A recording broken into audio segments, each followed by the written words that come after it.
I'm sure most of you are aware of the recent television special that claimed to give an honest, candid, and revealing look into the private life of one of the world's most successful and controversial celebrities, Michael Jackson. The revelations were explosive. The ratings were enormous. But Michael has claimed that what TV journalist Martin Bashir presented was a twisted and edited construction of scandal and innuendo, not a true representation of the interviews that actually took place. In the next 2 hours, we're going to give you an opportunity unprecedented in the history of television. We're going to show you footage that was never intended to be broadcast.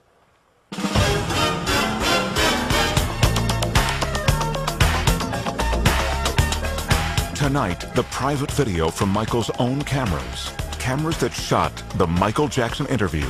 The footage you were never meant to see.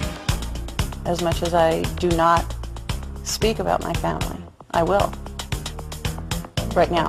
For the first time, Michael's ex-wife speaks out in public. My kids don't call me mom because I don't want them to. You'll find out what really happened during the astonishing incidents with his children in Germany. And I've seen better. People that flip their kids up in the air, do somersaults and catch them. To be honest with you, I think wait another 4 or 5 years, the kids will come in front of a camera and they will defend their daddy. You'll hear about Michael's childhood. One of the things I can see this man tried to do, he tried to pin something on me where I was real brutal. You'll find out how Michael really feels about his father. He doesn't know this, but I walk in the room and his presence will be there and I'll faint. You'll hear about Michael's surgery that the other special didn't mention. The whole top of his head caught fire right in front of my eyes. You'll hear the truth behind Michael's children and their disguises. Michael's very proud of his children. I'm the one who's terrified. You'll go behind the rumors of the Neverland Ranch. Never did. I would slit my wrist if I were hurt. And find out how those rumors have driven a family from their home. Gavin called me. He was crying on the phone. He went in gas station. The kid in gas station, they start kidding. Oh, you are the kid doing this with Michael. You slept in Michael. They ruined this kid's life. You'll hear from the people closest to Michael. I've heard someone say on the television that no one should be allowed behind those gates at Neverland, especially the children. They don't even know what they're talking about. Plus, a surprise revelation from the man behind the Michael Jackson interviews. There'll be a lot of controversy about this. This is tabloid stuff. Well, you're beyond this. I know. You're a respected journalist. All tonight on the Michael Jackson interview. The footage you were never meant to see. Hosted by Maury Povich. With Mr. Bashir's full knowledge, Michael had his own behind-the-scenes camera documenting the major interviews. The quality of the audio and video may be a bit raw at times, but it will enable you to see and hear the interviews as they actually happen, and will allow you, the viewing audience, to draw your own conclusions. And while Michael Jackson has provided this footage to us, he has absolutely no control over the editorial content of this program. But who is Martin Bashir? And how did he get an exclusive interview with one of the most reclusive pop stars the world has ever known? In 1995, this little-known British journalist caused an uproar when his sensational interview with Princess Diana revealed details of her extramarital affair. Since then, he has scored interviews with some of England's most notorious newsmakers, becoming somewhat of a celebrity himself. Martin, quick word for the evening news. His interview with Jackson was, as he put it, a request to show me the real man, but show me everything, make nothing off limits. Michael agreed, and the first interview was scheduled for the summer of 2002. In these photos of one of Bashir's interviews with Jackson, you can see the camera that captured the footage you were never meant to see. It's mounted right there on the light stand. This is the view it was capturing at the last interview. And this is the shot from the very first interview at Neverland. The man adjusting the lens. Now this is on. Okay, so can we have silence in the house? Yeah. Is Jackson's own documentary cameraman. Well, I just wanted to clarify that it was not a secret video, because right now they're saying that we were secretly videotaping him, but that's not the truth. Mr. Bashir saw me, hooking up the camera, And you know, everybody saw the camera out there, and we were just rolling it. We usually do documentary on every, you know, things that Mr. Jackson does. Do you think that your success has actually made people turn against you? The bigger the star, the bigger the target. And the more popular I became, the more rumors that were created, which none of which were true. I mean, the moment I started breaking the all-time records of the biggest selling albums of all time, they called me weird overnight, strange, wacko. You know, they said I'm a girl, homosexual. He wants to buy the Elephant Man bones. He sleeps in a hyperbaric chamber. None of that stuff is true. All completely made up. I've seen where you it's all sleep. a lie. I've seen where you sleep, exactly. And it's not a hyperbaric chamber. I sleep in a bed. I mean, people would be so surprised how normal and simple the way I live. Most people would have a very hard time thinking Michael Jackson's life was normal or simple. Maybe it's that ranch north of Santa Barbara, California, the 3,000 acres he calls Neverland. Neverland is an extraordinary, a breathtaking, a stupendous, an exhilarating, an amazing place. I can't gather together words to describe Neverland. What inspired you to make a home like this? What inspired me? It was so easy because it was me being myself, creating things that I love. And what I love, kids happen to love, or the child that lives inside the adult happens to love. You know, it is so easy because I'm just putting behind the gates everything I never got to do when I was a kid. Tell me why, is it so? Don't wanna let you go. I never can say goodbye, girl. Do you have regrets about the way your life has been? Somewhat. And what do you regret? When I was really little, when 11 and 12, I was under contract with Motown, and I would have to go to the recording studio. I had to go and make these albums because the summer tour was right around the corner, and right across the street from the recording studio was a ballpark, and I could hear the kids, you know, the roar of the crowd and playing and catching ball and having fun and playing tennis. And some of those times I so passionately wanted to just go over there and just play a little bit and not go to the recording studio and sing. Just to, you know, have some fun with the kids. And I couldn't.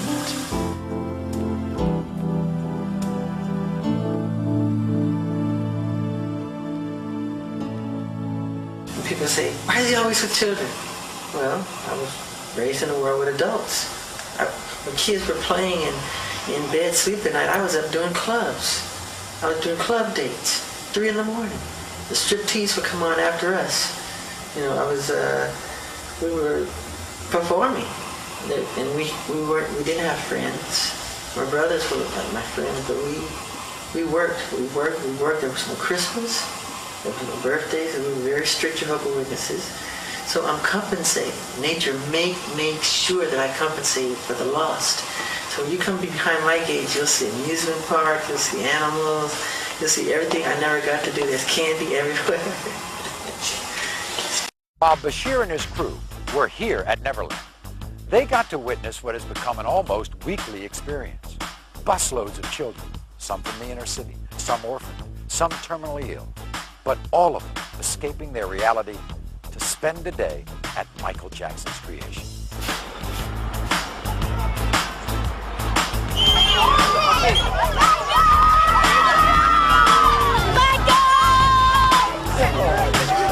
Listen, kids.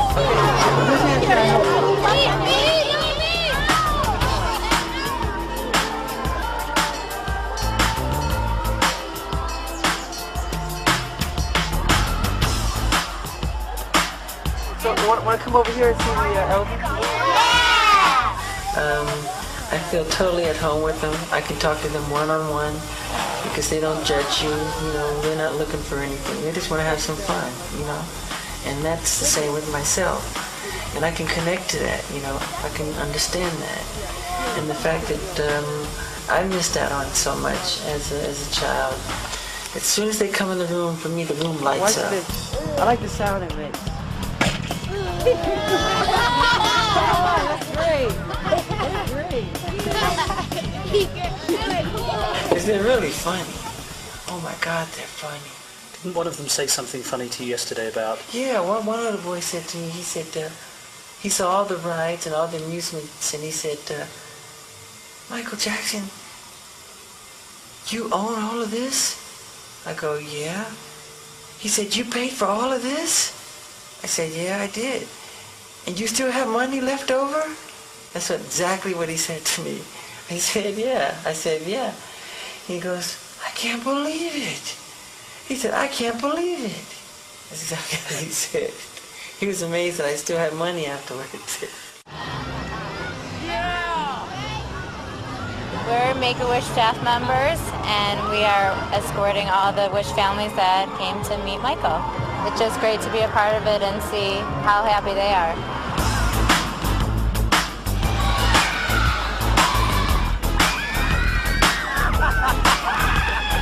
Everything is free. Theater, amusement park, whatever they want to do, they can do it. But it's not free to you. It's cost you millions of Millions dollars. a year, yeah, millions. But you know, I get it all back when I see them smile. Sugar attack right now. Peter Pan. I've been in the house. I've seen the statues outside the house. Why is Peter Pan a figure of such interest and inspiration to you? Because Peter Pan, to me, represents something that's very special in my heart. You know, he represents youth, childhood, never growing up, magic, flying, everything I think that children and wonderment and magic, what it's all about. And to me, I just have never, ever grown out of loving that or thinking that is very special. You don't want to grow up. No, I am Peter Pan. Hey, you're not your Michael Jackson. I'm Peter Pan in my heart. Do you think it would be true to say that you found friendship and inspiration in children that you haven't been able to find in adults? That's absolutely the truth. Really? Yes. Yes. I haven't been betrayed or deceived by children. Adults have let me down. Adults have let the world down. What you're seeing all took place on the day that Martin Bashir and his crew were filming at Neverland. You actually see him in several of the shots being taken by Jackson's camera crew. This was supposed to be a documentary to tell the truth, everything. And who would bring somebody to his life and open up all the way and wanted to lie about it? You know, if I want to lie about it, don't even do it. He didn't have to do this documentary. Nobody forced him to do this documentary. After a full day spent with children from the Make-A-Wish Foundation at Michael Jackson's Neverland Ranch, what was Mr. Bashir's comment? We'll quote directly from his appearance on ABC's Primetime Thursday. One of the most disturbing things is the fact that a lot of disadvantaged children go to Neverland. It's a dangerous place for a vulnerable child to be. Now, I'm not saying that I saw any evidence of Michael Jackson being involved sexually with any children. Quite the contrary. But what I'm saying is that children who are vulnerable should not be going into the house of a billionaire superstar where they sleep in his bed. As we said, that was Bashir's comment heard on TV by millions of people. But what did Bashir say to Michael Jackson about this day at Neverland? Let's take a look at the footage that was captured by Michael's camera, documenting the interviews. The problem is, you see, nobody actually comes here and sees it. But I was here yesterday, and I saw it, and it's nothing short of a spiritually kind thing. He does it all the time. I know, but I've told him. I know. A lot of people see it, but they never talk about it, and I've said this to him, and what I've wanted to convey is those two things. And what we've had the privilege of doing this week is not only talking about the musical genius, but about what we saw yesterday, which was incredible. The woman you see has been Michael's makeup artist for over 20 years. After listening to the glowing praise Bashir had for Michael in this interview, she had a very hard time believing he could call Neverland a dangerous place for children. I've never read about that. I didn't even... It's so hard for me to imagine that Michael opened up the gates not only to Neverland but to his heart, to Bashir. And I really thought that Bashir got it. It's getting And worse. like, he does, I mean, I can't tell you, I know with him, you never see anybody talk about that stuff. What he did. But when Michael's talking, twist, like but when this- he's talking about the things that he's passionate about, it's obvious that it's in his eyes. Yeah, This is what's in his people heart. usually don't ask these questions of him. That's it. And if they do, they don't make it in the papers, they don't make it on the interviews, it's all the negative stuff. Stupid rumors. And they cut questions out and they just like they make it. That's why he doesn't even do interviews anymore. They twist everything. From the moment I met him, I mean, I remember. How can people be so cruel? That I read an article and I was crying, and he goes, It's disgusting. Well, we ain't doing that here. Now, what could make an award-winning journalist have such a different opinion between what he would say on the air and what he would say in the interview footage not included in his special? It appears that after Mr. Bashir had called cut for his own camera crew, he may well have forgotten that Michael's camera was still recording his every word, a possibility supported by a written request from both him and the producers of his special to make Michael's footage available for their review. The different opinion expressed by Mr. Bashir regarding the safety of the underprivileged children who visit Neverland is only the first of several contradictory moments captured on tape, all of which you will see and hear on this program. When we come back, an exclusive interview with Michael's ex-wife. As much as I do not speak about my family, I will. Right now. Michael makes a long overdue confession. You had sex with Debbie. Yes. I know that's difficult for me to say because you're so embarrassed. But you actually had sex with her. You conceived those children. Yes. And Debbie tells us about the result. And then his son was born. And the look on his face. Plus, a very surprising revelation from Michael's private cameras. All when we return to the Michael Jackson interview, the footage you were never meant to see. Be careful what you do. Don't go around breaking young girls' hearts. And mother always told me, be careful who you love. Be careful what you do. Because the love becomes the truth. Hey, the pretty jeans, like my love. She's just a girl. But I'm the one. But the kid is not my son. She says I'm the one, but the kid is not my son.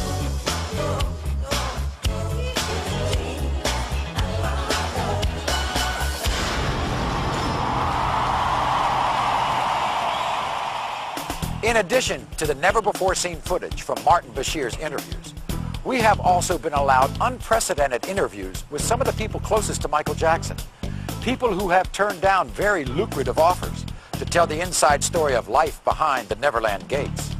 They break their silence for the first time, and not for money. No one interviewed for this show received any payment to tell their story. Their reason for appearing here is to tell the truth as they see it. And the person who has most avoided the glare of the spotlight is the person who was perhaps the closest to Michael, the woman who was his wife and the mother of his first two children, Debbie Rowe. What's happened in the past is things have been taken out of context, twisted around. If I can help straighten it out, as much as I do not speak about my family, I will. Right now. When I was talking to Prince one day, he said to me that he didn't have a mother. He said he didn't have a mother. Yeah, I said, Prince, where's your mummy? And he said, I haven't got a mother. That's right. Did you tell him to say that? What do you think he means when he says, I haven't got a mother? Like he said he didn't have a mother. My kids don't call me mom because I don't want them to. They're Michael's children. It's not that they're not my children. But I had them because I wanted him to be a father. I believe that there are people who should be parents. And he's one of them. And he is such a fabulous man and such a good friend. And he's always been there for me. Always. From the day I met him. I could do something for him, and this is what I wanted to do. Most people think Michael and Debbie's relationship was very short-term. Actually, they met over 22 years ago. Was it intense, bam? No. No, it was over time. It was over time. I think it was 18 years, 17, 18 years that I knew him when I had Prince. In that time, they've gone on some very unusual outings, often with Michael in disguise. Yeah, he'd call, what are you doing? Nothing, what are you doing? When I go to the video, yeah. You know, we'd sneak out without security. We got caught. I said, oh my God, this is like a Beatles film. We're getting chased by people. We'd have to call security and they'd bail us out. But yeah, we'd go out and do stuff. So you'd go out to the ranch. Sneak him into premieres and things. Yeah, we had a good time. We had a good time. He's always a lot of fun. When did Michael start talking about wanting to have kids? Was this when he was still with Lisa Marie, or? No, they had broken up, and I was trying to console him because he was really upset, and he was upset that he said he really wanted to be a dad, and I said, so be a dad. And he looked at me puzzled, and I said, let me do this. I want to do this. You've been so good to me. You're such a great friend. Please let me do this. I said, you need to be a dad. I want to do this. And no. I nagged him into it, if you will. She's a wonderful person. She knew that Michael Jackson loves children. Yeah. And she knew that Michael Jackson wanted children. That's why. And she was... You need to be a daddy. Right. She said you needed to be a daddy. More than she needed to be a mother. Yeah. She wanted to do that for me as a present. And if you're talking about romance, maybe then, if you want to have a marker,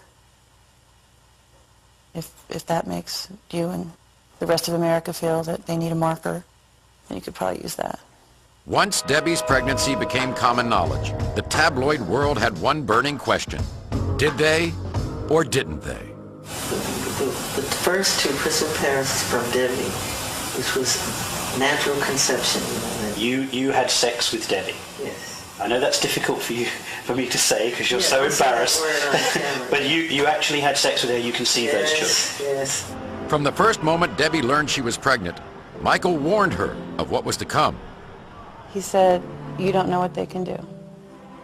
And I said, oh, Michael, come on. We're having a baby. Normal people have babies. We're having a baby. Come on. How can that be weird? We're having a kid. If anything, that's beautiful. That's wonderful. That's great. Boy, was I wrong. I found out at one point a picture of me pregnant was worth $500,000. To who and why? Have they never, ever seen someone pregnant before? Am I supposed to look different pregnant because it's Michael's baby than someone else? As you've heard, the decision to have Michael's child was easy for Debbie. The actual birth was another matter. And we were very excited. Michael was definitely more excited than I was. You know, he was so excited when we had a contraction. And he was there. We had videos, we had music, you know. And it was long. It was 23 hours. And I have a very colorful language. And every time I went to say something, Michael would cut me off with shoot or fudge. Oh, he doesn't like cursing. Or he didn't think it was necessary when there were other words would do. So, but he was there the whole time, held my hand, stroked my head. I think I puked once, and I was so embarrassed, and he was like, stop, you're fine. This is beautiful, this is wonderful. I said, I'm going to die. No, you're not going to die, this is great. Okay, we're crowning, you know, and Michael, bam, he's right there. And he goes, oh my God, this is so beautiful. Now, having come from a medical background, there is no way, blood and stuff, there's no way, it can't, sorry, I don't come from that background. It's like, Michael, it can't be that beautiful. Oh, he was welling up. And then his son was born. And the look on his face.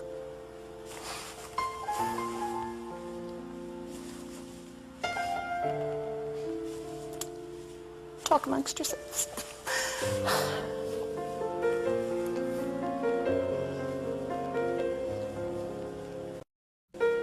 I'd never seen him that happy. And that's what made it wonderful for me, was to see the look on his face. The birth of Prince Michael was soon followed by a sister, Paris. Yeah, we were kind of told we should wait. You know, I guess there's a suggested waiting time, but I was flying to Paris all the time. That's actually how she got her name. That's where she was conceived. Do you not think, though, that your children would benefit from contact with their mother? No, but she doesn't. It's private information. She doesn't. She can't handle it. She can't handle her own children? Yes, I can't reveal that because I don't want to make anybody upset. While Michael may seem reluctant to discuss Debbie's absence from their children, Debbie had no reluctance whatsoever. People don't understand that, and they want a traditional, they think that something has to be traditional, and they have this notion of beaver cleaver. That wasn't reality in the 50s, and that's not reality, you know, in the 21st century. We have a non-traditional family, and if it makes people uncomfortable, it's a shame that they're not more open. We are a family unit. Michael and I will always be connected with the kids. I will always be there for him. I will always be there for the children. And people make remarks, oh, I can't believe she left her children. Left them?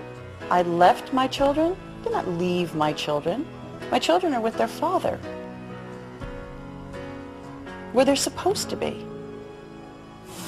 She preferred them to be with me than with her. So, this mother carries both children for 9 months in her body, and she gives birth to them, and she prefers that they have nothing to do with her. Split up because they got to a point where I couldn't deal with it. I couldn't deal with the fact I couldn't go to the grocery store. For 2 reasons. One, I'd get followed.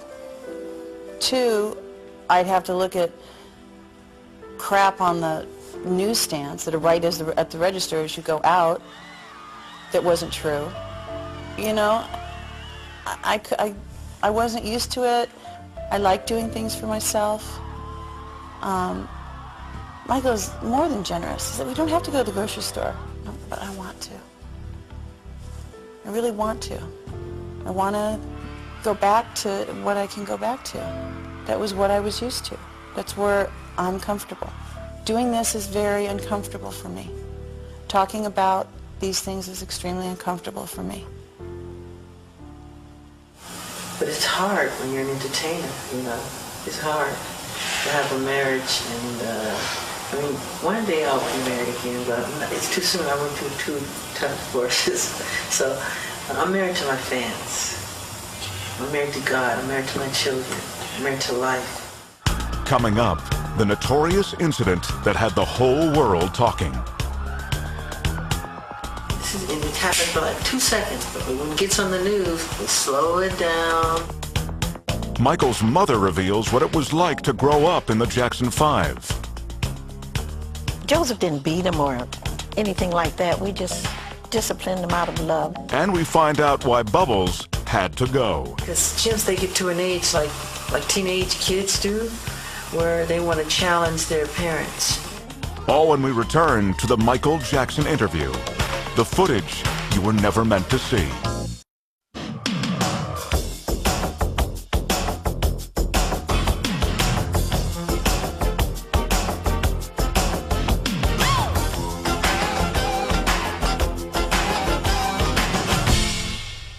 When Martin Bashir arrived to film Michael and his children, Bashir was immediately confronted with one of the major worries of celebrity parents, the horrible danger of kidnapping.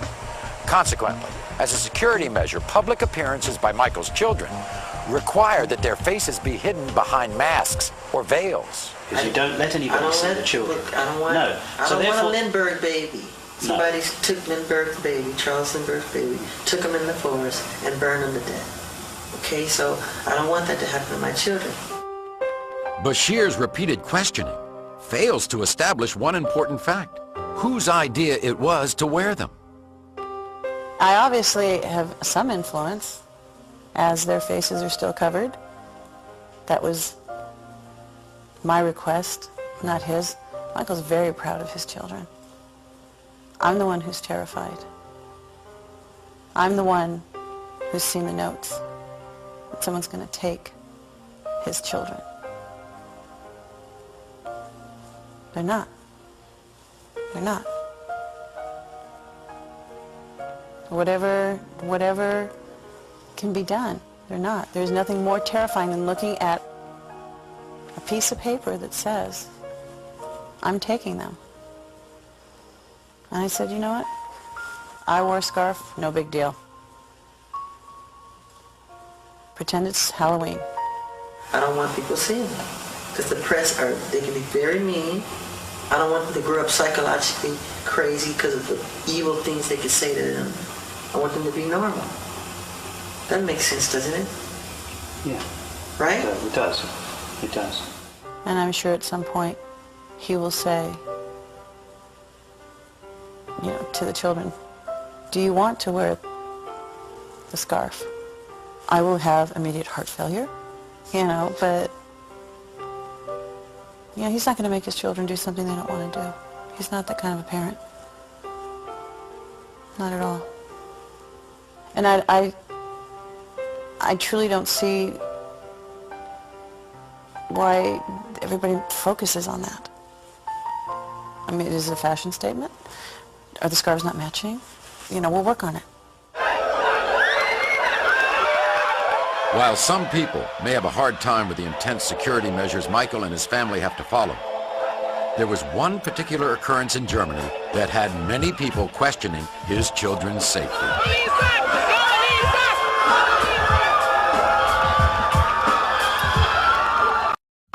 Take, for example, what happened in Germany, where there was a huge outcry, Yeah. and you suffered a great deal of negative comment in the press. Yeah. Was there no one in your group who said, Michael, even though you're not going to damage your child, and you would never harm your child, but Michael, if you dangle blanket over a balcony, you are going to be severely criticised? No, because... Was there no one in the room who would say, Michael, don't do it? My governesses were up there. And they didn't say no? No, because I was holding that baby strong, hard, tight. No, that's exactly what I'm saying, though. You know, and I know better. And I've seen you know better. People that flip their kids up in the air, do somersaults and catch them. And, you know, I get caught up in the moment. That's holding on tight. Just let them give a wave. And, but, it happens for like 2 seconds. But when it gets on the news, they slow it down. They don't show the crowd. It makes me look like I'm this eccentric idiot dangling his baby over a balcony like a nut. I think the media took it and ran, like they do everything else. Yeah. And it's just like, oh my God, he's not dropping the baby, please. Please. They blew it up into something it's not. That we was know about so misunderstood. Explain it. What don't we know about it? What should we know about him we don't know? All right, I'll tell you from the very beginning. Good. He had such a grip on that child. And if you look at it again, he's got that child so tightly held under the armpits. You're showing it now. Yeah, he is got it pretty tight under his arm. Governance was up there, security was up there, Other people, I took my other children up there and did the same thing.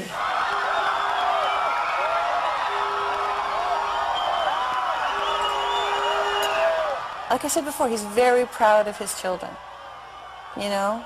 And to listen to his fans all night long, they're so adoring and so loving and loyal, and they'll be there all night. And they wanted to see the little one, and he showed them the little one. Nothing inappropriate. May not have been the best thing he's ever done in his life, but certainly I think it was made too big a deal of. Even now you're happy that you dangled him over the... Not happy that I dangled him over the balcony, no. You're not happy that I let the kids get waved. In spite of his admission that he was not happy about the incident, it still did not seem as troubling to Michael as it did to people around the world.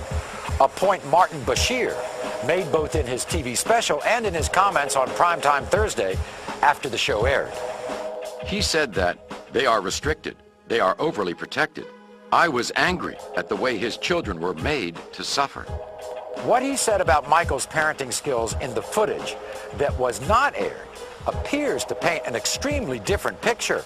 And we must stress, what you're about to see and hear happened during Bashir's final interview with Michael, long after the incident with the baby on the Berlin hotel balcony. One of the things that I noticed about you over the last year is your relationship with your children. And I have to say to you, and I didn't know you before, and you haven't put on a front, your relationship with your children is spectacular. I love them. And in fact, it almost makes me weep when I see you with them, because your interaction with them is just so natural, so loving, so caring. Thank you so much. And everybody who ever comes into contact with you knows that. I'm crazy. I would die for them. I mean, I'm crazy about them. And I tell them, I look into their eyes every day. I make sure I do it. I say, look at me. I say, I love you very much. In the eyes. What they actually say to you is they love you and you say, I love you more. That's what you say every single time. Say that, right? That's your phrase, and I've heard it. I've heard it once, I've heard it 1,000,000 times. Yeah, and they say such sweet things sometimes. And I didn't tell them to say it. They say it all the time. Like Prince will come to me and say, Daddy, thank you for giving me a brother. All the time. You know, parents will say that too. Thank you for giving us a brother. You know, and I would like to have more children. You know what? If he called me tonight and said, let's have 5 more, in a heartbeat. You would do it again In a if heartbeat. he asked you. But in a heartbeat. Now, what could have persuaded one of the world's most reclusive superstars to grant an interviewer and a camera crew entrance into his life? Now, according to Jackson, it was to answer many of the important questions that tabloids and fans have been speculating about for years. As you've seen, not all of those important answers made it on the air. And as for the not-so-earth-shaking ones, well, they were edited out too, like the whereabouts of Mr. Jackson's former constant companion. Where is Bubbles now? Bubbles is, he's with a caretaker with like 40 to 50 other chimps, because chimps, they get to an age like teenage kids do, where they want to challenge their parents. Like if your father tells you to do something, you go, why? Why do I have to do it, Dad? And chimps are very much like that too. They'll challenge you, and it can become dangerous in a way, you know. And if they get angry with you and decide to take you on, it's no match. I mean, they're very, very strong. But they can take your finger off. They're very powerful. But while Bubbles was living at Neverland, Bubbles, the other animals, and Michael were virtually inseparable. Many people made fun of me with my animals, you know. If I come home from a hard day at the studio and I come home to my deer or my chimps, and I can hug them and they don't ask you anything, they don't complain, you know, they don't gossip. They just want a hug and some love and get on with it. You know, where's the pizza? Whip out the ice cream. Because the chimps, they love snacks. And, you know, they run around and they help me clean the room and they help me fix up things, you know, and their DNA is literally identical to ours if you look in the microscope. And they're amazing. Chimps would help you clean the house? Yeah, they help me clean up my room. They help me dust. They do windows. They flush the toilet after they use the bathroom. And you let the chimps use your own bathroom? Sure, yeah, of course. Bubbles would go himself. And he'd sit at the table and he picks up his spoon and his fork and he eats and he's very polite and they're very intelligent. While in Berlin with Jackson, Martin Bashir was invited to accompany Michael and his 2 children on a trip to the zoo. But because someone had evidently tipped off the press, the paparazzi were out in force, causing chaos and a potentially dangerous situation for the Jackson family. Do you know it took us 3.5 hours to get in and out, and we spent 4 minutes in front of the gorillas? It was chaos, Michael. Yeah, it was chaos. You filmed it, right? Yeah. I was in the middle of it. Our cameraman fell over. Yeah. And at one point, Prince got hurt by someone's umbrella. Yeah.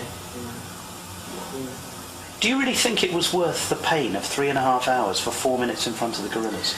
Well, I'm not a foreseer of events. I'm not a soothsayer or a proverb of any kind, but I didn't know that was going to happen like that. As you've seen and heard from Michael's behind-the-scenes camera of Bashir's interview, Bashir seems to express a genuine concern for the welfare of Michael's children and raises the question as to Michael's apparent lapse of parental judgment. Bashir comments, "It was no kind of trip for 2 young children, and everyone could see it, but Jackson himself." But what Bashir doesn't include is Michael's explanation that Michael was informed that the zoo would be closed during his visit. I go to the zoo all the time. I go usually when they close it down. And they told us this would be closed down, and they didn't. They left the gates open, and fans and people start pouring in.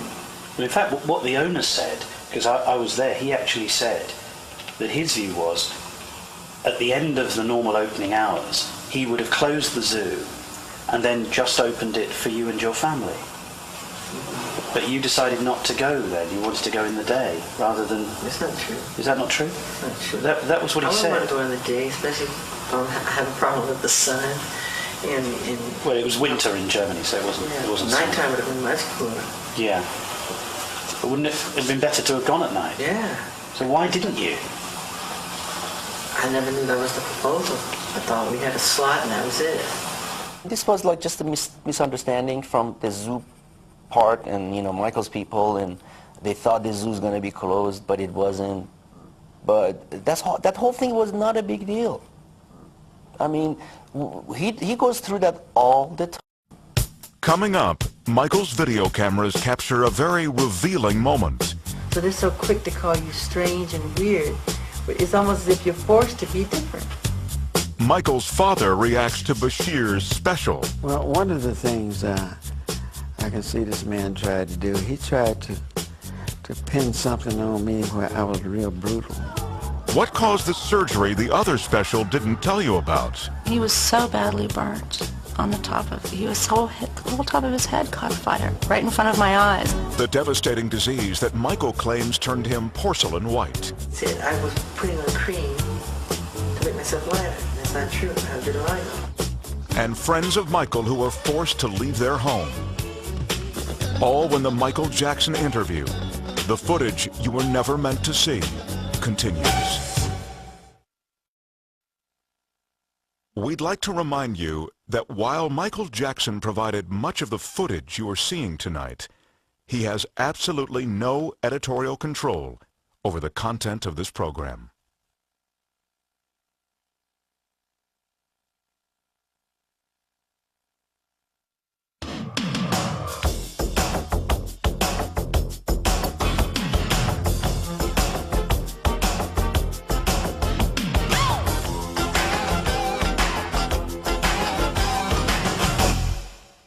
In the past hour, you've seen a British journalist ask some tough questions. What hurts you most? When they lie. The lies. They're complete lies. And some tougher questions. You had sex with Debbie? Yes. I know that's difficult for me to say because you're so embarrassed. You're about to hear Michael Jackson's family rally around him, voicing their support. They can go and talk to these children all they want. They're not going to find anything. What they need to do is leave him alone. And voicing their disagreement. I hear Michael saying that he's lonely, but back in those days, Michael had his brothers. He had all his brothers to play with. You've seen Michael's ex-wife come forward for the first time with expressions of emotion. I'd never seen that happen.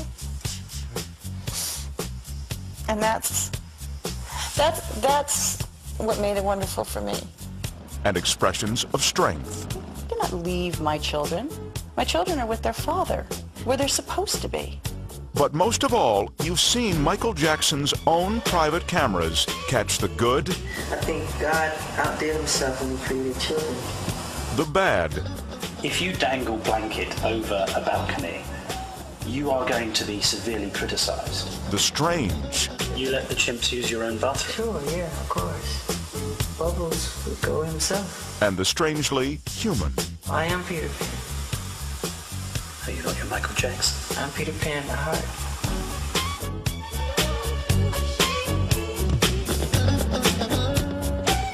But what you've seen so far is only the beginning of the Michael Jackson interview, the footage you were never meant to see.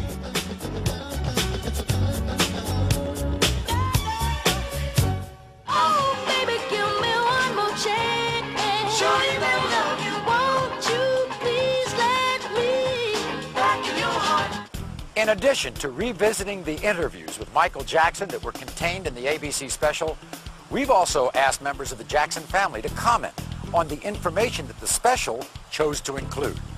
While the Jacksons are a very supportive family, not all of what they have to say is in complete agreement with Michael. And many of the comments you'll hear have never been revealed publicly until now. We tried to get above all of this, the way of being united together. We don't like what some of the things are being said out there, but when you're number one out there all over the world, you get those kind of pot shots at you at all times. You've been so successful and you've amassed so much wealth. You never need to work again. And yet you don't seem to be able to enjoy it.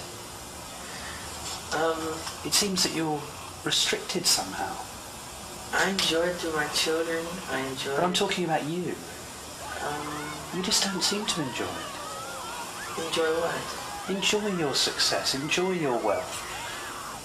It's hard to, I can enjoy it behind my gates, but I can't go out and enjoy it because it becomes work all over again. Working has been Michael's life from the time he was 5 years old.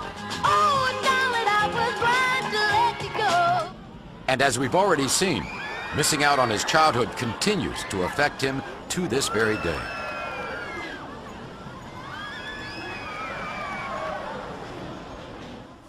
You often seem very lonely. Is that true? I used to be very lonely, painfully lonely.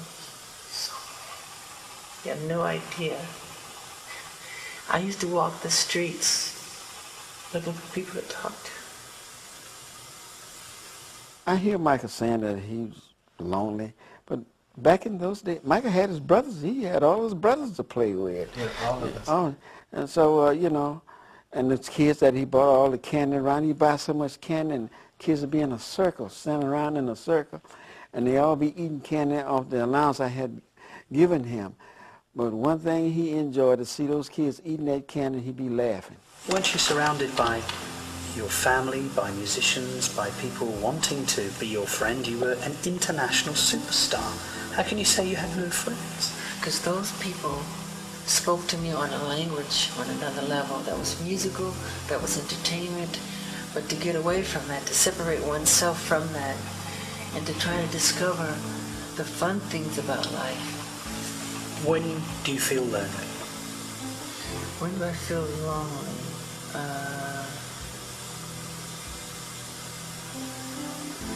I mean, I can be, you know, usually in hotels when there's thousands of friends chanting, you're out in the street, you know, using sleeping bags, and they're chanting how much they love you and everything, and you can't get out, you feel trapped inside, and you just cry, you feel lonely, you know? And there's all that love out there, but still you really do feel trapped and lonely, that you can't get out. And if you go to a bookstore, if you go out, if you go to a club, which I don't like clubs, you know, every book you buy, they want to know, why are you buying this? Why is Michael Jackson buying this? Why is he reading this? Or you go to the club, as soon as you go in there, every song is my song, as if I want to hear my music. And everybody starts chanting for me to dance. So it becomes a show all over again. So you can't go anywhere. So wherever you go, you know. That's not much of a life, is it? I know, it's difficult. And I don't want to complain like I'm complaining, because it comes with the territory, but I don't think people understand the other side that comes with it. So they're so quick to call you strange and weird, but it's almost as if you're forced to be different, because it's not normal life, you know? I can do the normal things, go to the store and buy a piece of bread, a piece of candy or something. He can't do that. So that would cause you to become a recluse or to sort of be withdrawn. Do you not sometimes wish that you could go to the local store and of course buy yourself some food and come back, or of go course. to a bar? I want to go to the market, like one of those markets, and take one of those carts and throw some food in there and go down the aisle. I would love to do that. Can you do that? No, of course not. Of course not. I tried, and the whole place stops. You know, and everybody's chanting and getting your autograph, and it's hard. It doesn't work. That's why I love putting on disguises. One of the disguises Michael would wear in public was from his music video, Ghost. A makeup process that took several hours and would turn him into a completely unrecognizable and very large white man. I'll sit on a bench at Disneyland, a fat suit. I sit there and I love it. I learned so much. Watching people, studying people's characters. And that's what I like. I like going inside. And that's the same thing as performance. You can tell right away when an artist, you can read it on her face when she's dancing. She's counting 1 and 2 and 3 and 4 and 5 and 6 things. You can see it. But that's the wrong concept for dance. Dancing is about feeling, not about thinking. So when they count, they're thinking. You should feel, become the bass, become the drums, become the guitar and the strings. You just become a oneness, you know?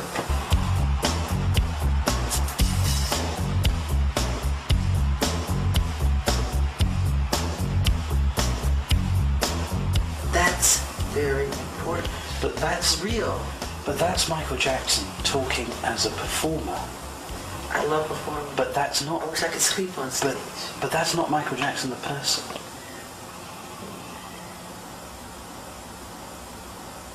One of the most compelling and revealing lines of questioning that Martin Bashir pursued had to do with the strict discipline that Michael and his brothers endured at the hands of their father. Unfortunately, this is footage that Mr. Bashir and his producers have not allowed us to show you. But we can tell you that it was a very emotional description of beatings with belts and the cords from irons. You remember when you said to me that you just wanted to run away from your father? I hid. I used to hide. Well, one of the things I can see this man tried to do, he tried to pin something on me where I was real brutal. And raising these guys, Jermaine and all the rest of them, they all got whippings. But they didn't get no beatings, you know. They got whippings. And we were disciplined in the way in which he knew. And during that time, all children and parents at the time, they whipped their kids. We had to be in before the lights were on at night, and we had to ask for things. And I thought it was great because it allowed us to become what we became.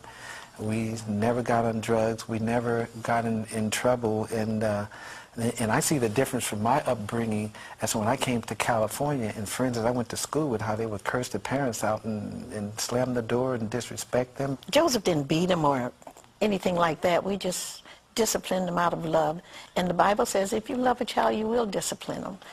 The discussion of the strict discipline and verbal abuse by Michael's father went on for almost 8 minutes in Mr. Bashir's finished special. But what he did not include was a short but very revealing comment from Michael about his father. I I don't think how much he hurt me when he was little, but he's a genius. The man is a genius. At the same time, he was a genius. He really is. But Michael, he injured you when you were a child. Yeah, but look what came out of it. Well, maybe I wouldn't have the affection for the kids that I have today, wanting to help them.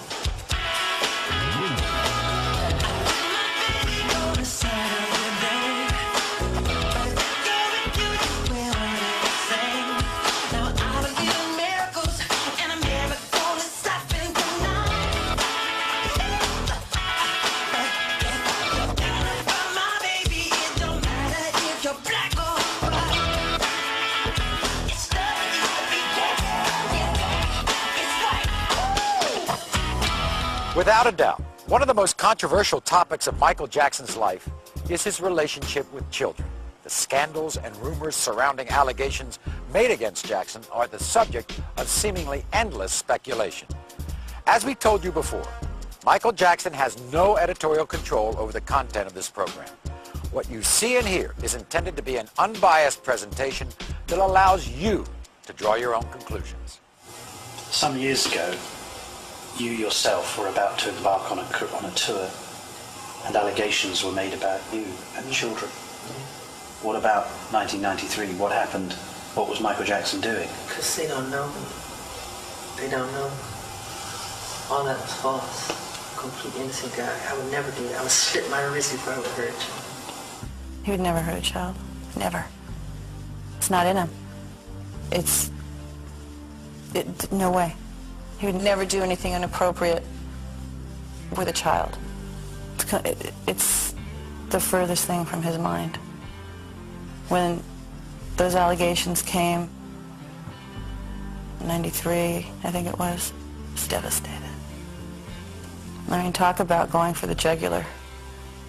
At every opportunity, the media has dissected and manipulated these allegations to reach their own conclusions. I ask all of you to wait and hear the truth before you label or condemn me. I watched Michael after they accused him of that child molestation. But at first he was a little lonely and all, but he never stopped because he knew it wasn't the truth, and he never stopped loving children. No, that's what I admire about him. He keeps going. He's not going to give up. And he's going to still give to all of us. I just know it. And Bashirs will come and go. You know? Michael will live forever.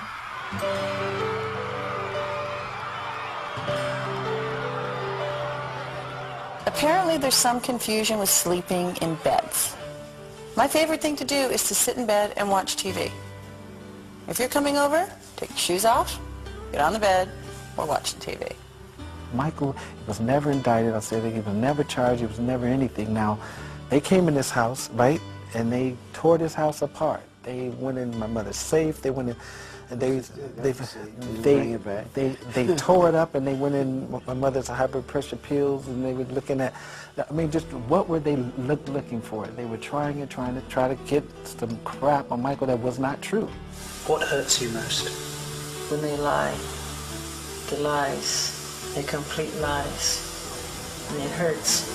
And it hurts me because I know there's children out there who has to hear that crap. Why do people do that when all you have done is brought some of the most beautiful music, most beautiful popular music that many of us have ever heard? Why do people want to judge you if you've done, all you've done is been an artist and brought wonderful music? Because with success, people become jealous. It hurts to be misunderstood. No matter how much you try to put people on track, there will still be some judgment. Things said that it's so far. Following the broadcast of Mr. Bashir's special, the speculation about what went on in Jackson's private life was once again headline news, primarily due to the story of Gavin, a young man who had reportedly been dying of cancer. Gavin was somebody who was diagnosed with cancer. Doctors gave him, I think, 3 weeks or 1 month to live. One of his last wishes was to meet Michael, a request fulfilled through Los Angeles businessman Jamie Masada. Then he said to me, he said, under his breath, he said, I want to meet Michael Jackson. At that point, I didn't know Michael Jackson. And I just came out of the room, I started crying. I didn't know what to do. I called Neverland. I said, is any way you can get a chance to call the kid? Then I'll come in next day, and I said, Gavin, he'll have a little smile on his face. I said, Gavin, what's going on? He said, Michael, call me. Gavin and his family formed an immediate bond with Jackson, creating an atmosphere that many believe played a large part in Gavin's recovery. You know, 2.5 years ago, the doctor, they said 2 more weeks he's dead. Now he's alive. His appearance on the Bashir special showed a seemingly healthy and happy young man, clearly very fond of Jackson. And while Mr. Bashir did touch on Gavin's amazing recovery, many believe that the real focus was on Michael's relationship with the young man, especially the revelation that they had spent the night in the same room. The thing is upset me right now. The reason I'm giving you in the interview, because Gavin called me. He was crying on the phone. He went in gas station. The kid in gas station, they start kidding.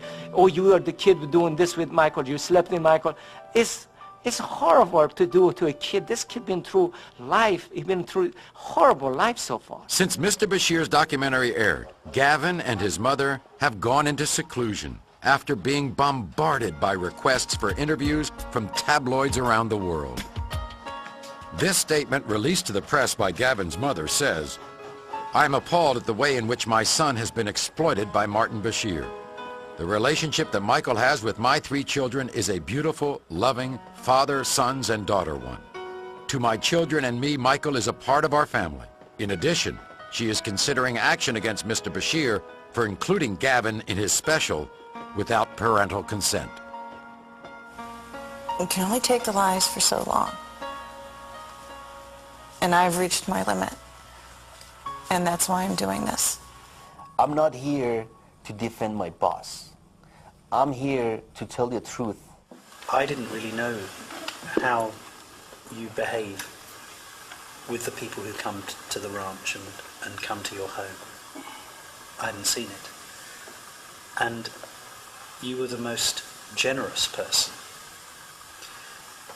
But I looked around here yesterday, and some of the people really appreciated it. But others were greedy.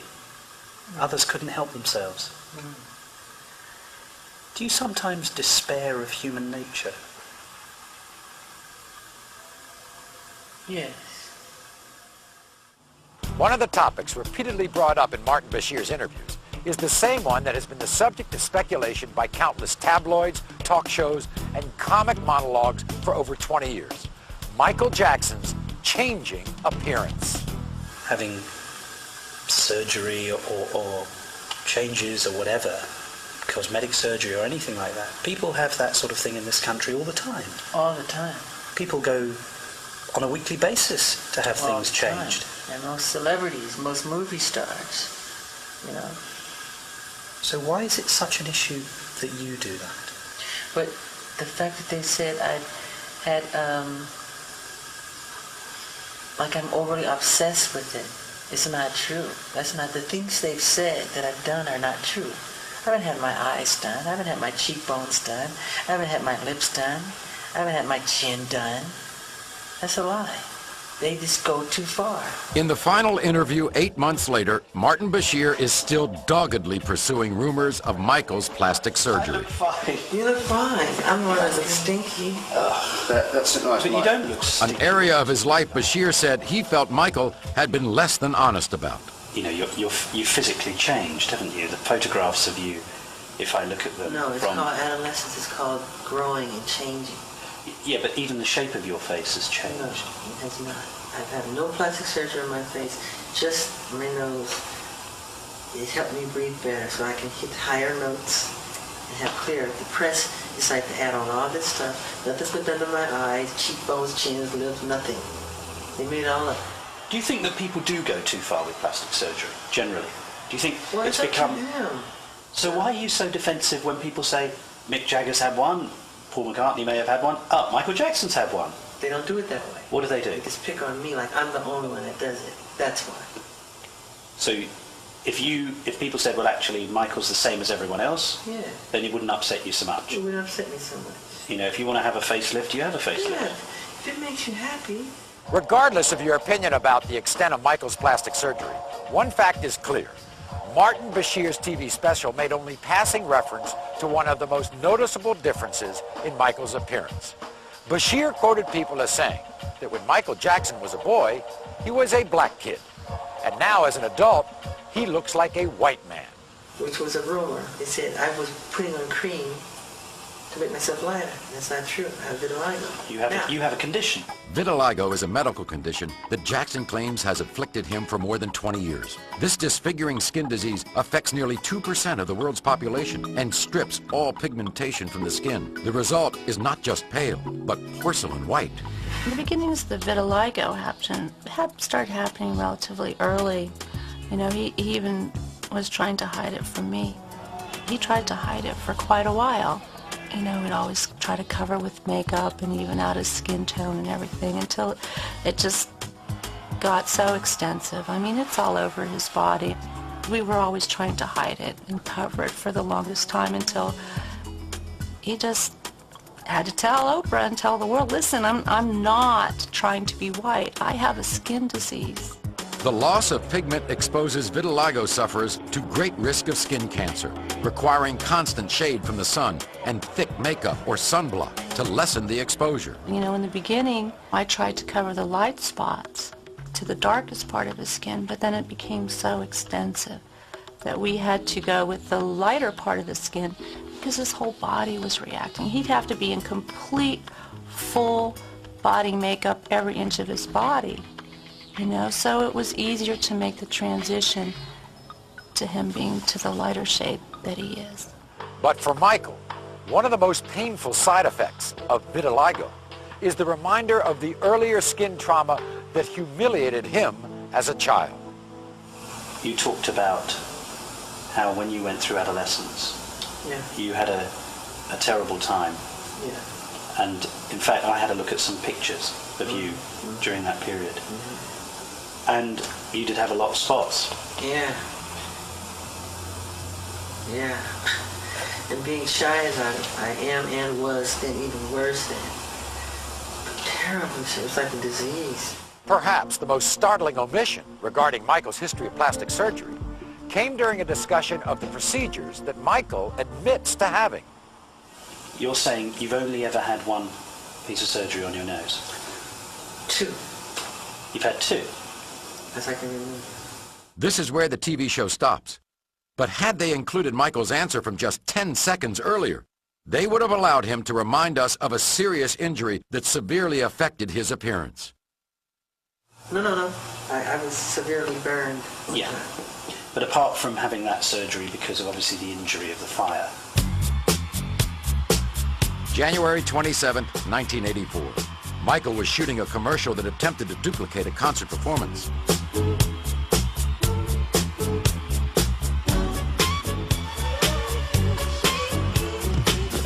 During the last take, a planned pyrotechnic explosion went wrong and ignited Michael's hair on fire. He was so badly burnt on top of the whole top of his head caught fire right in front of my eyes. And I couldn't do anything about it. I couldn't get to him on time.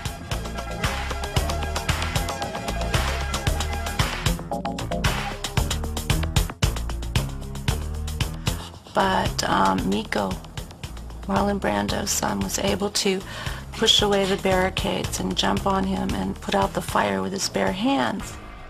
He will have nursing and medical personnel on call 24 hours a day. Due to his very excellent health and his very strong personal and religious commitments, he will have as excellent a recovery as is possible. Michael was rushed to the hospital, where he was treated for 2nd and 3rd degree burns. He later underwent skin graft surgery in an attempt to repair the damage. But as we noted, as severe as this incident was, it was completely ignored by Bashir. You done nothing to your cheeks? No. These cheekbones? Yeah. No. You haven't had any inserts? No. My father got... What about your dimple? Can we get on with this plastic surgery garbage? This is tabloid stuff. Well... You're beyond this. I know. You're a respected journalist. journalist. I know. The problem is... You're getting tabloid. When we return, we'll take another look at some of the answers that were never heard. They call me weird overnight, strange, wacko. You know, they said I'm a girl, homosexual. He wants to buy the elephant man bones. He sleeps in a hyperbaric chamber. None of that stuff is true. And some of the differences in opinion. So you're happy you did it now? Yeah, because I share. Even though you've been attacked, even though people in America say you shouldn't look after your own children? Yeah, but a lot of people said, leave him alone, shut the hell up.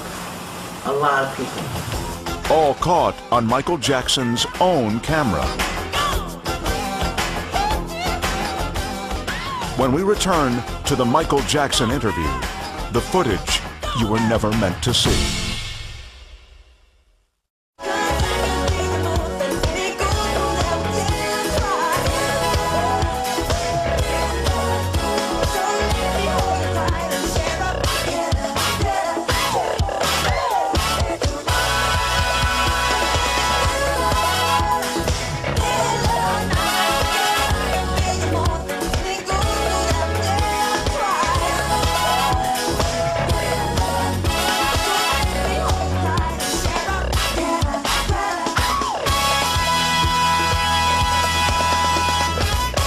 One of the basic qualities of respected journalism is objectivity. Now, as you may have heard in several recent news stories, one of Michael Jackson's prime complaints about the reporting featured in Martin Bashir's documentary and subsequent interviews with the press was his lack of objectivity. As we've already seen, some of Mr. Bashir's comments that made the air appear to be quite different than opinions he expressed in Jackson's behind-the-scenes footage.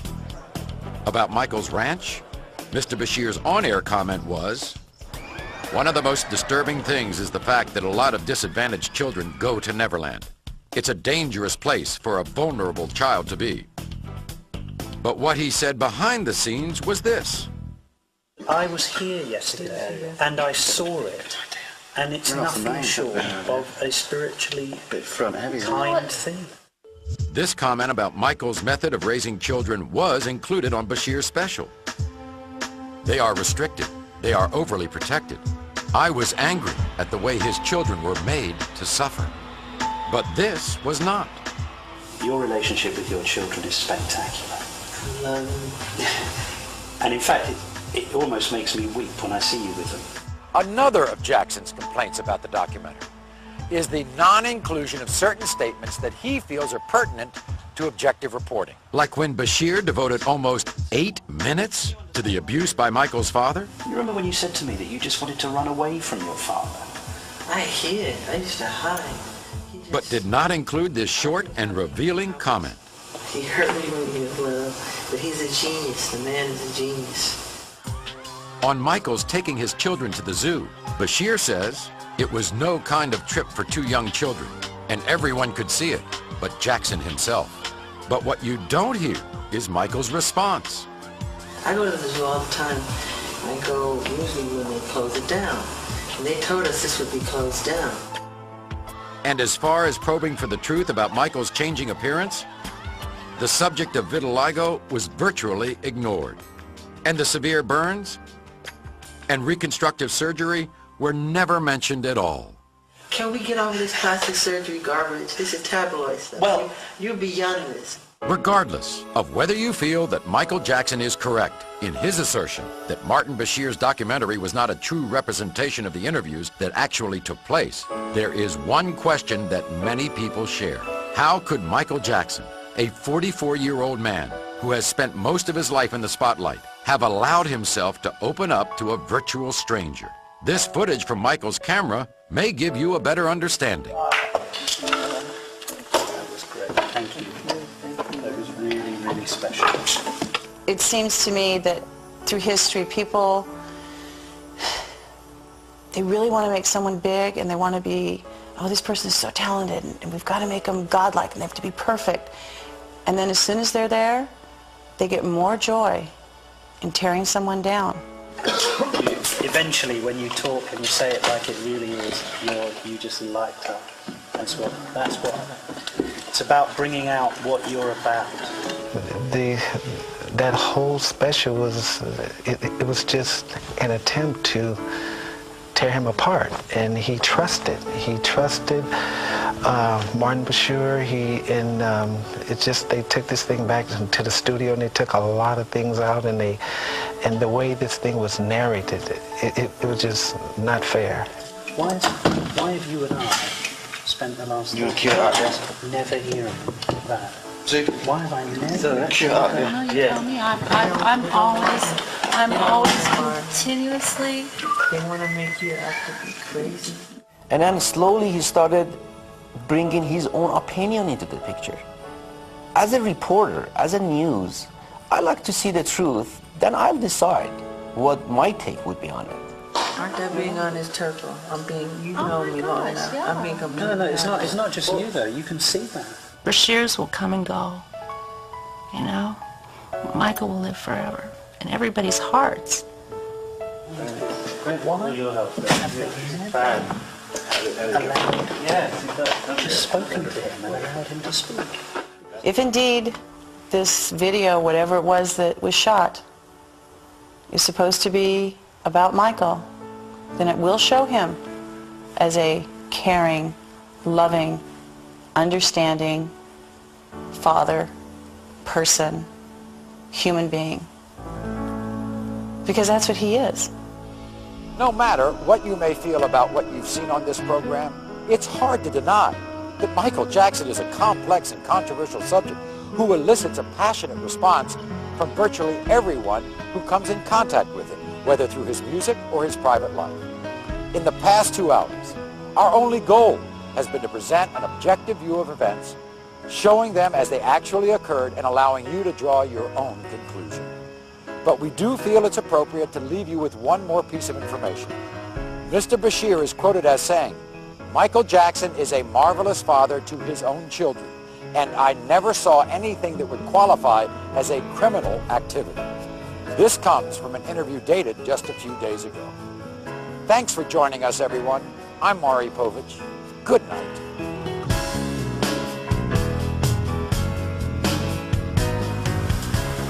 Do you sometimes despair of human nature? Yes. Yes, of course. I mean, can you ever do anything that's right? No. No. No matter what you do, there's always somebody that will say something about it.